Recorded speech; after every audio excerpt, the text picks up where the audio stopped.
Bonjour, je vous souhaite la bienvenue dans ma chaîne vidéo.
On nous dit dans l'Évangile que Pilate fit placer sur la croix de Jésus un écriteau qui portait l'inscription Jésus, Nazareth Rex Juda et au Rome, qui est traduite par Jésus de Nazareth, roi des Juifs. Mais les initiales INRI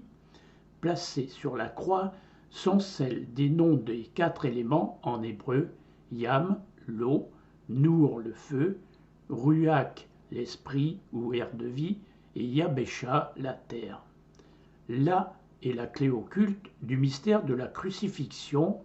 car elle symbolise tout d'abord le sel, le soufre, le mercure et l'azote, qui étaient employés par les anciens alchimistes dans la fabrication de la pierre philosophale, le solvant universel, l'élixir de vie. Les deux I, Yam et Yabesha, représentent l'eau lunaire saline, le premier dans un état liquide contenant le sel en solution, et le second, l'extrait coagulé de cette eau, le sel de la terre, autrement dit les véhicules subtils, fluidiques de l'homme et son corps dense. Nour signifie en hébreu le feu et les éléments de combustion dont les principaux sont le soufre et le phosphore,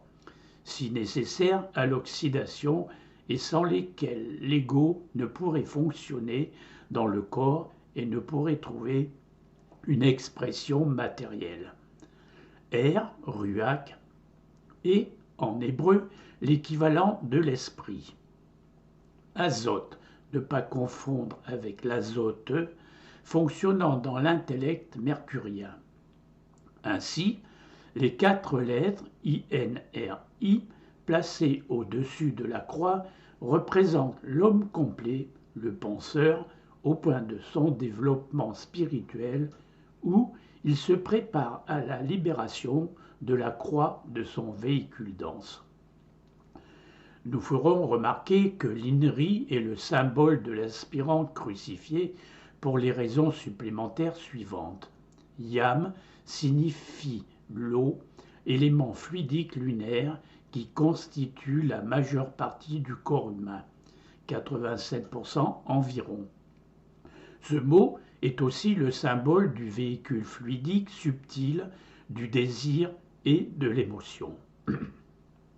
Nour signifie feu et représente symboliquement le sang rouge, producteur de la chaleur, chargé du fer martien, feu et énergie que les occultistes voient circuler comme un gaz à travers les veines et les artères du corps humain, lui infusant la force et l'ambition sans lesquelles il ne pourrait y avoir de progrès matériel. Nour représente aussi le soufre et le phosphore nécessaires pour la manifestation matérielle de la pensée, comme nous l'avons déjà mentionné. Ruach, qui signifie esprit ou air de vie, est un excellent symbole de l'ego revêtu de l'esprit mercurien, l'intellect, qui caractérise l'homme est le rang capable de commander et de diriger ses véhicules et de régler ses activités d'une manière rationnelle. Yabesha, terre, représente la partie solide, la chair qui constitue le corps terrestre cruciforme, cristallisé dans des véhicules subtils à la naissance et libéré d'eux à la mort, dans le cours ordinaire des choses ou lors de l'événement extraordinaire où nous apprenons à mourir de la mort mystique et nous élever pendant quelque temps à la gloire des plus hautes sphères. Cette phase du développement spirituel du mystique chrétien implique donc un renversement de la force créatrice de son cours descendant ordinaire où elle est gaspillée pour la satisfaction des sens à un cours ascendant le long de la moelle épinière tripartite dont les trois sections sont respectivement gouvernées par la Lune, Mars et Mercure, et où les rayons de Neptune allument le feu spirituel régénérateur du canal rachidien. Ce courant ascensionnel fait vibrer les glandes pituitaires et pinéales, éveillant aussi la vue spirituelle.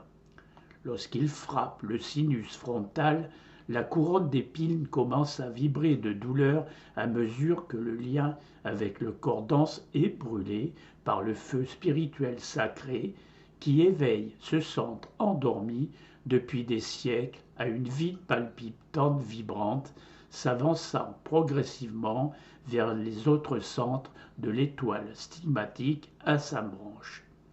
Lorsque ceux-ci sont vivifiés à leur tour, le corps devient rougeoyant d'une gloire d'or. Avec un arrachement final, le corps du désir fixé dans le foie est libéré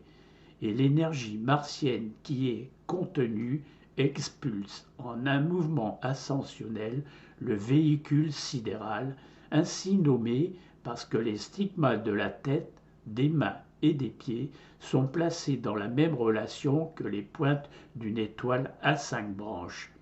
Ce véhicule s'élève par le crâne, symbolisé par le Golgotha, tandis que le chrétien crucifié pour son cri de triomphe consummatum est, où tout est accompli, et prend son essor vers les sphères plus élevées pour y chercher Jésus, dont il a bien imité la vie et dont il est désormais inséparable. Jésus est son maître et son guide au royaume du Christ, où tous seront unis en un seul corps pour apprendre à pratiquer la religion du Père, auquel le royaume retournera un jour enfin qu'il puisse être tout en tous. Je vous invite à vous inscrire dans mon site internet sur diverses spiritualités https://1-rosicrucien.org